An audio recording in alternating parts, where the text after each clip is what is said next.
Welcome to the National University online class. I'm Mohammad Fazal Rabbi, Assistant Professor, Department of English, Government KC College, Chennai. This is my first online class with you, and I'm taking the course code 211103. That means English writing skills. And my today's lecture, number 1, will be on expository writing, or expository essay, I should say. My dear students, first of all, I would like to explain, or I would like to give you the idea about what is expository writing. What does it mean? What that is, the definition actually, the definition of expository writing. So first of all, let's look about the definition of the expository writing. The purpose of the expository essay is to explain a topic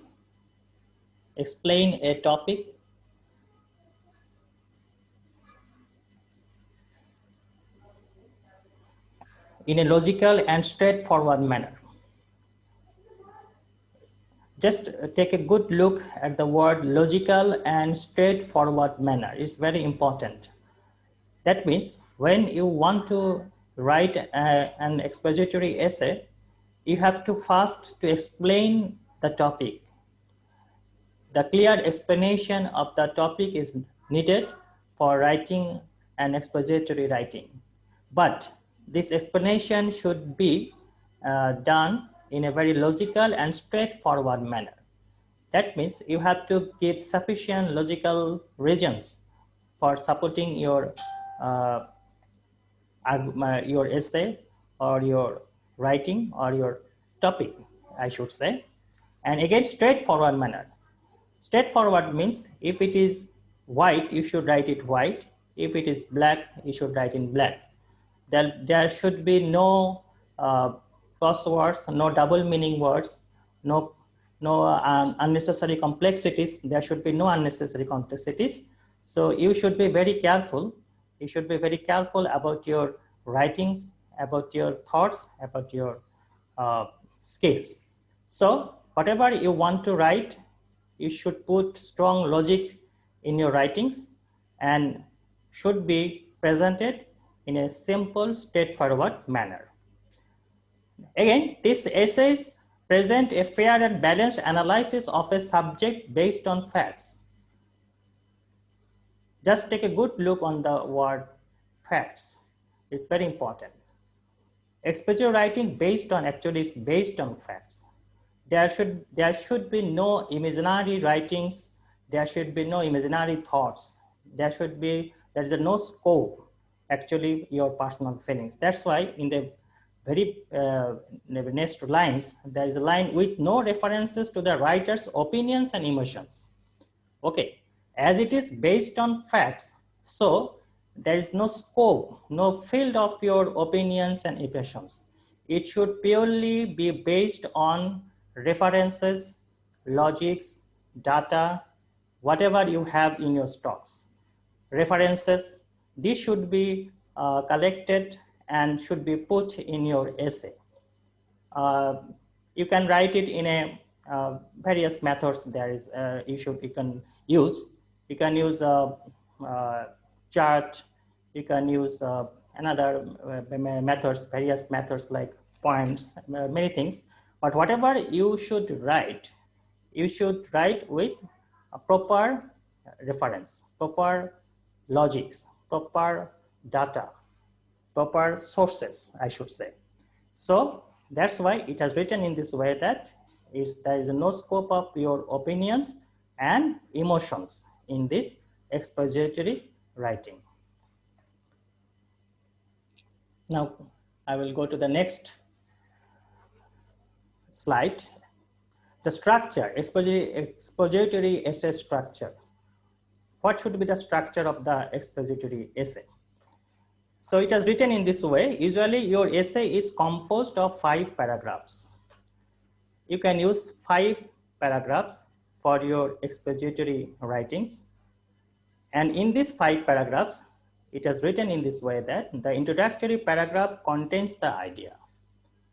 That means whenever you write the essay, you should put your idea, what's your real intention behind this writing, why you are writing this essay, what's your motive actually. You can use the word motive here. What's your motive behind your writing?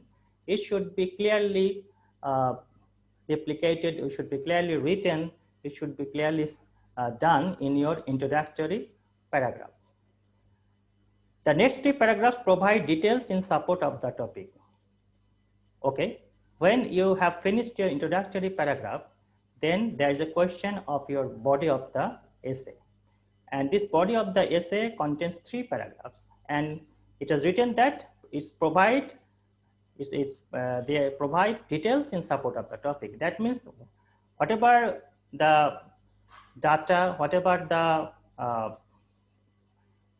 information that you have collected for this essay, you should put it in your next three paragraphs. And of course, you should write a different I should say items, different writings, different information, different logics in those three different paragraphs. Okay, when you start a information, you should finish it in this paragraph. Next, you will switch on to another information, to another chart or another materials that you have collected. Again, when you have finished it, okay, then next switch to another one. The concluding paragraph restates the main idea and ties together the major points of essay. After introduction, after body of the paragraph, next comes to the question of conclusion. So it is written in this way: the concluding paragraph restates the main idea. When you have come to the conclusion of any sort of writings, actually you are putting your thoughts back on your conclusion. That's, I have written this essay for this kind of thinking, for this kind of thoughts that have come to my mind, or I believe in this way, or I know, or I think about this. That's why I am writing those things, or that's I'm given those logics, I've given those informations, given those materials like this. So concluding paragraph, you will sum up. Actually, it's a summary. You should sum up the whole idea, the main idea that you are writing, whatever the topic you are writing, you should sum up. And then it is written that it ties together major points of essay, that the highlighting points of your total essay, the highlighting points of your total essay, from the very beginning of your introduction, from the body of the paragraph, then to the conclusion, it should be maintained in this way, that you should give it the major points. There's not much scope of writing in the conclusion, you know. That's why you have, in a nutshell, in a very simple way, in a very precise way, you should write in a conclusion. You will give it the whole points in a very nutshell, in a very you should summarize the whole idea, and you will finish it up. Okay, that's the structure of the expository essay.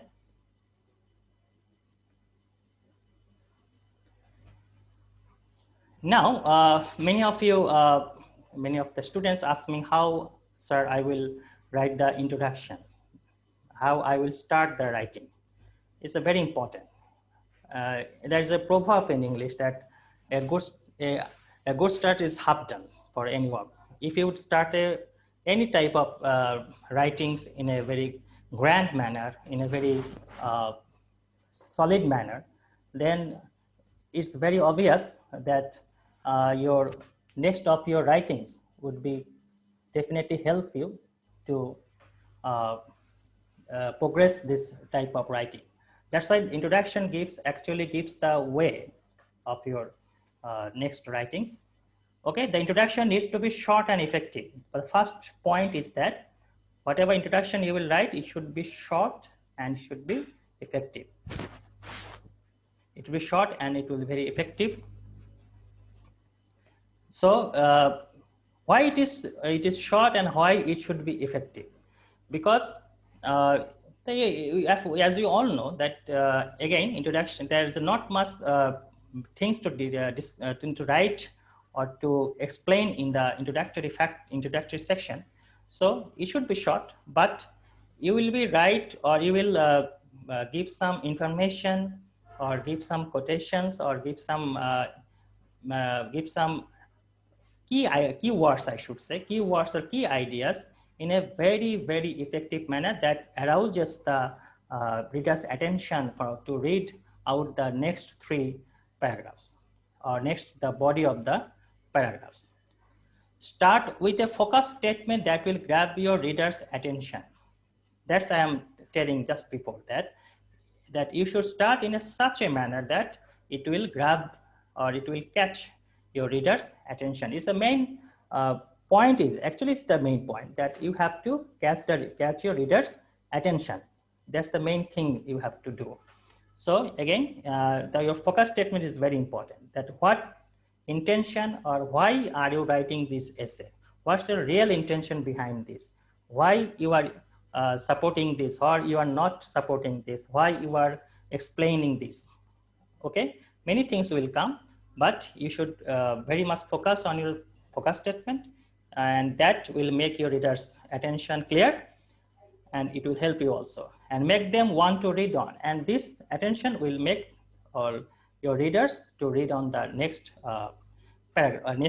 bodies of the paragraphs or next sentences.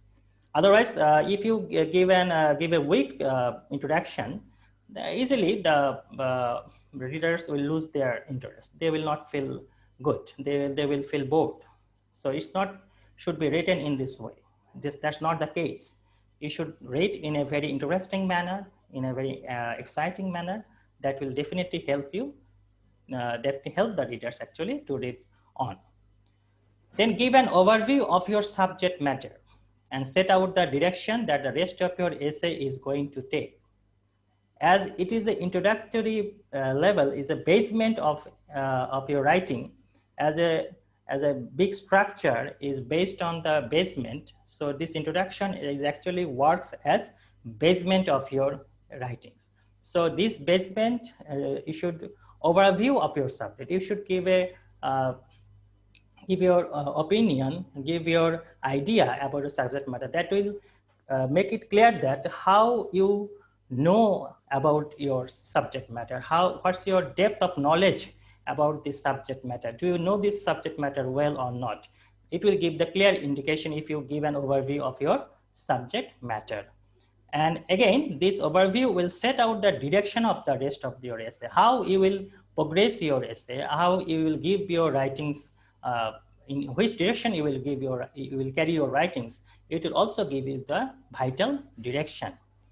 There is no need to back up your words with evidence at this stage, but it is clear that it is a very introductory, very elementary level. So in this introductory paragraph or introductory section, there is no need to back up your words with evidence. It's not the right place to do. You should give your evidence, whatever you have got, you should give it in the body of the paragraph. Whatever, how many of the evidences you have collected, how many data you have collected, how many information you have collected, you all should put it in your which section, in your body of the essay section. Okay, one by one, point by point, whatever you want to do, you can do it in your body of the paragraph. But in the introductory level, there is no need to give any sort of evidence or any sort of references in the very beginning. Okay, your focus will be on your focus statement. Now I will move to the next slide.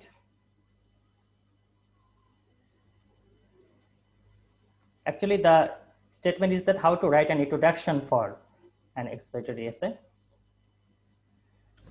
Okay, now I will back to the characteristics of expository writing, the features of expository writing. What will be the main characteristics? What makes this expository writing special to anyone, special to why it will be special to the reader also, I should say. Why this expository writing is different from other sort of essays, other sort of form of writings. That's the point I want to discuss here now, my dear student. As you have seen, the first is to keep a tight focus on the main topic. These things repeatedly coming, as you have noticed. If you have noticed that tight focus, get a tight grip on your main topic. Don't part ways, not depart ways from the main topic. If you part ways, or if you give totally different topic, you put totally different topics in your writings, that will definitely confuse the readers, confuse the examiner, that what's your main point. So you have to maintain a good grip. You have to maintain a good tight grip on your main topic, that whatever you are writing around your main topic. It centers around your main topic. Okay. Avoiding lengthy wordiness or unrelated topics that aren't necessary for understanding your topic. Okay, very important line. Avoiding lengthy wordiness. You should not unnecessarily make any lengthy or any prolonged wordiness. It's a very tiresome and boring things to do. So you should not do it. You should avoid it. Or unrelated topics, that I am telling that you should not bring any topics that is totally unrelated, totally unconnected with your writings, with your, I should say, your main topic, in your main topic. If you are writing about, suppose, corruption, so you should be, your focus should be on corruption. In this corruption, you should not bring traffic jam type things or population problem. Population problem may be a problem, but traffic jam is totally opposite of the, what should I say, that corruption. There is no link of corruption and traffic. Can be example, but it is not the main things, isn't it? Or environment pollution and corruption, somewhat different. So just give those topics, just give those sentences that are very much related to your main topic, but no unrelated topics or lengthy wordiness is required for this expository writing. That's why it has written in this way, that unrelated topics that aren't necessary for understanding your topics. Because if you write unnecessary words, unnecessary sentences, or unnecessary, I should say, unnecessary unrelated topics, it will confuse. It should definitely confuse the readers, and it will not help them to understand your topic. In the opposite, it will the readers will lose their interest. Definitely will lose their interest in writing, in reading your writing. Be sure to pick a topic that is narrow but not so narrow. So you have to be very careful. You have to be very careful about choosing. To pick up a topic means, you have to be very choosy about your picking up a topic. And this topic should be, it is narrow but not so narrow. If you if you choose a topic that is a vast materials, it requires vast materials, vast research, but you have a limited time to answer this type of question, isn't it? So there will be there is no scope of your vast time or vast scope of writing. So it should be specific. Narrow means specific. You should be careful to pick up those topics which is very much specific.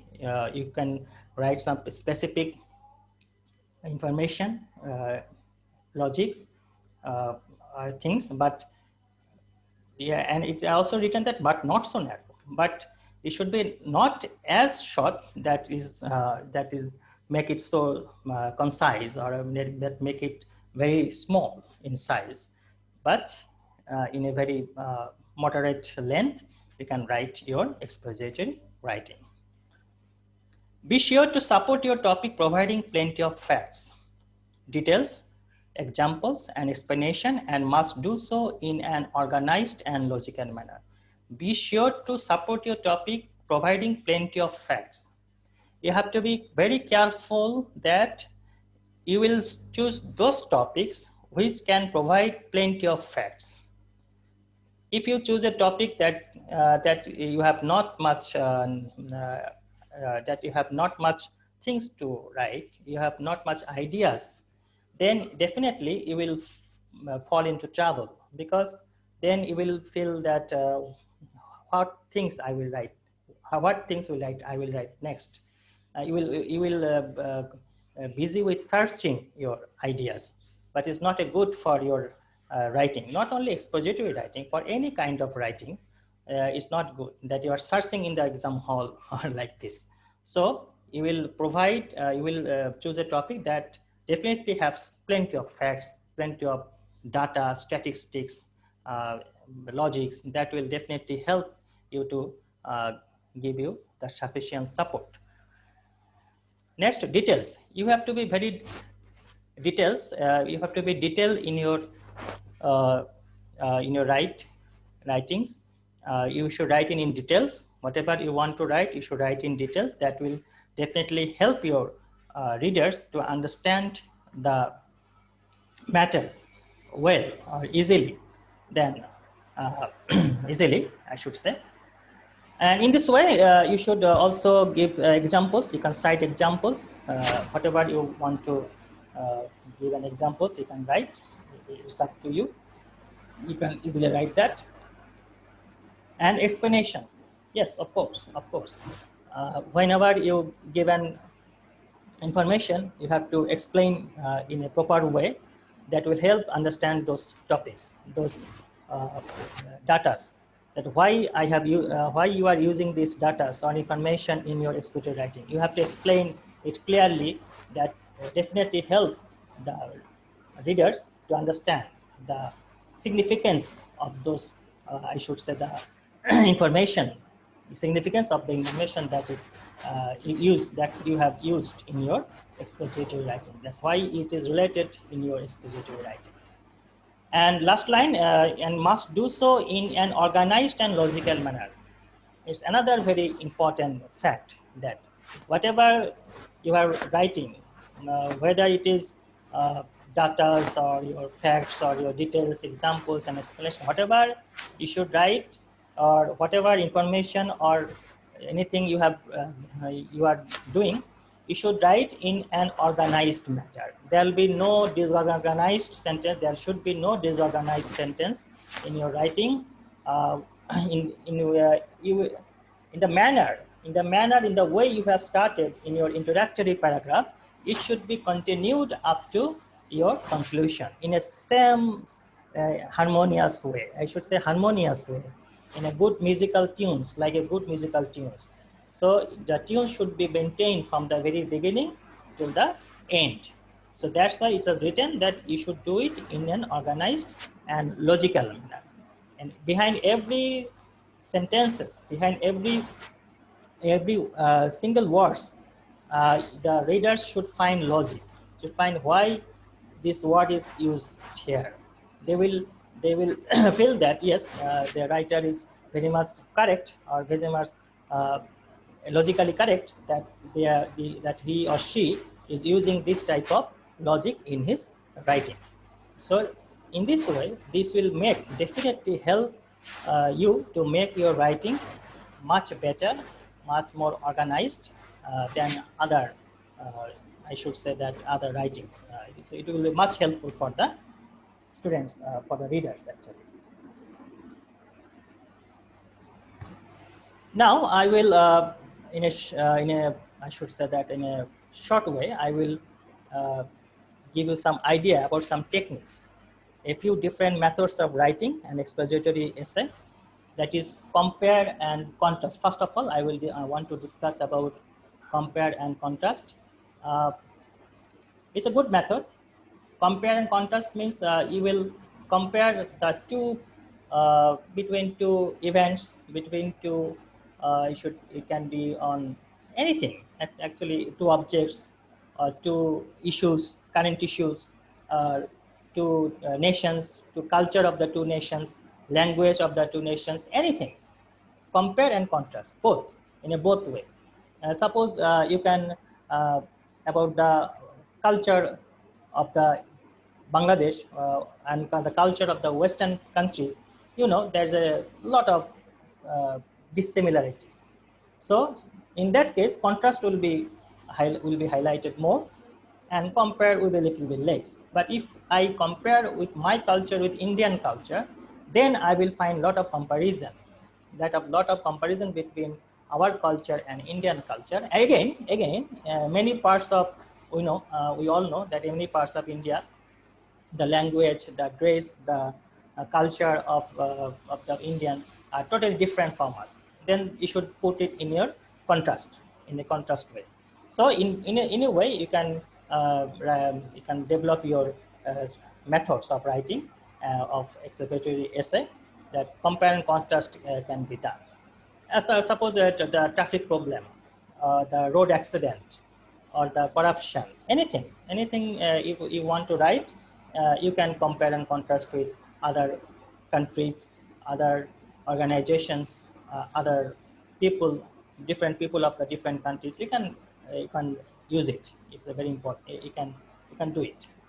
Next, cause and effect is a very important method of writing, because cause means the reasons behind of anything and the effect of anything. If I can cite example of environment pollution, that why this environment pollution is why this is increasing, why the pollution is increasing day by day, why the river pollution is increasing day by day, why the deforestation is happening throughout the world, and the effect of those negative impacts of those environment pollutions and deforestation. You should write in both ways, the causes behind those pollution and the effects of those pollution on our lives, on our society, on our country.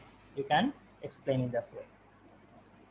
Very much related, problem and solution is very similar to actually cause and effect. We all know that if there is a problem, there is a way, and then this way means solution. So if it about the population problem, then you should also uh, you should also write the solutions of those problems. Not only you just mention your problems and leave it to the readers. No, you herself will give the problem. You will give the examples or give the informations about the problem, and the same way you will also give the sufficient information about the solution of those problems. That will uh, make the impression that you know the topics, you know the things very much well. You have a good idea about that topics. That's why you know the problem, and all at the same time you also know the solution as well, isn't it? So it's very important. And last of all is the extended definition. It's a new thing. Uh, some topics may have come, it's a very unusual thing, that only the definition can be extended. There will be no compare, contrast, or cause and effect of problem and solution. That the main definition is given, and you should have to carry on your expository essay through this extended definition. That means in my next slide, I will give you some tasks that will also prove the ideas of extended definition. Let's say look up this topic, then I will discuss more. In this I should say I have given two questions actually, and this question will be written like extended definition. My first question is, which strong points do you have? Which strong points do you have? You know, as we are the best creation of God, of Allah, so we in every human being there are some strong points. So in this question, it has given us, it is asked to you that what strong points do you feel that you have possessed actually? Which strong points? Maybe it will be your intelligence. Maybe it will be your muscle power. Maybe it will be your educational qualification. It may be your general knowledge. It can be general knowledge, or it can be many things. Your skill and at any particular games like cricket, football, hockey, badminton, anything that, or you can portray good, you can be a good painter. Many of can paint very well, or you are expert in graphics designing, or IT sections, or anything that you feel strong. So in your home, as you have a sufficient time, as you are all in a you all some times we are spending in our home. So you can think about that which strong points actually you have, and you can write it in your own words. My next question is how to manage your time and not be late. This is very interesting because the I should say education is common to in our country, that the Bangladeshis not in good reputation. We are not having a good reputation about managing our time. So to get away from this allegation, how we can manage our time well, and the most important thing, in which way we will not be late in any works, in any functions and any duties, is very important. That means in a short you can say punctuality. You have to highlight your punctuality, then in which way you will improve, or which way you are maintaining your punctuality. Or if you feel that no, I have some deficiencies, I have some problems in managing time, then how you can improve that, in which way you want to improve that, which uh, I should say which methods you want to adapt. So it's very important, and you should manage in this way. So these two questions I have given to you for your thoughts, for your writing, and I believe it will help you in the future. So with this, I like to conclude here. Thank you. Thank you.